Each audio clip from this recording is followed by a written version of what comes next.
তখন যদি বাস খুব ভিড় হয়েছে দেখতাম, তখন বলতাম, "ভাই বাসে প্রচুর স্টেরিক হিন্ড্রেন্স হচ্ছে, বসতে পারবি না।" ধরো মোটা সাইজের একটা কাকু উঠেছে, একদম পেটটা ফুলিয়ে রেখেছে, এরকম করে পেটটা এরকম করে ফুলিয়ে রেখেছে, এরকম করে রেখেছে, এরকম করে রেখেছে। তুমি এমন পেটটা ফুলিয়ে রেখেছে, তুমি বাসের যে রডটা দাঁড় করানো আছে, সেই রডটাই পেরিয়ে যেতে পারছে না। এরকম করে রডটাই পেরিয়ে যেতে পারছে না। তুমি যে ঢুকবে, বাসে ভিড় প্রচুর, স্টেট বাস। তুমি ঢুকতে চাইছো, কিন্তু সে আর ঢুকতেই পারছ না। পেটটা লেগে যাচ্ছে সেখানে, পেটটা লেগে যাচ্ছে। তখন পাশ থেকে একজন তোমার বন্ধু বসছে আর সে হাসছে। সে বলতেও পারছে না। তার ভুঁড়ি বড়, বললে আবার সে রেগে যাবে।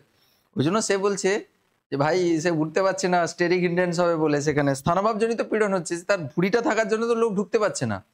বাসের কন্ডাক্টর যদি একটু কেমিস্ট্রি জানে, সে তাকে না বকাবকি করে এরকম বলে দিতে পারে, "বাসে খুব স্টেরিক ক্রাউডিং হচ্ছে, স্টেরিক হিন্ড্রেন্স হচ্ছে, উঠা যাবে না।" হ্যাঁ? স্টেরিক হিন্ড্রেন্স এ উঠার জন্য হচ্ছে সেখানে স্টেরিক হচ্ছে। স্থানভাবজনিত পীড়ন তৈরি হচ্ছে। এই একজনের জন্য আর কেউ ঢুকতে পারছে না। ওইজন্য তাকে বকে নামিয়ে দিল আরকি। বলে, "তুমি থাকার জন্য আমার বাসে স্টেরিক হচ্ছে।" স্টেরিক মানে এটাই। বুঝতে পেরেছো? ফুলে গেছে এরকম করে। আমার এরকম নয় কিন্তু। আমি দেখাচ্ছিলাম। ঠিক আছে? তাহলে স্টেরিক হিন্ড্রেন্স এর ব্যাপারটা বুঝতে পারো। তোমরাও এরকম ইউটিলাইজ করবে মাঝে, মাঝে। বন্ধুরা যদি মোটা হয়, "ভাই স্টেরিক হিন্ড্রেন্স হচ্ছে, বসতে জায়গা পাবি না।" হ্যাঁ? জায়গাটা মেরে নে।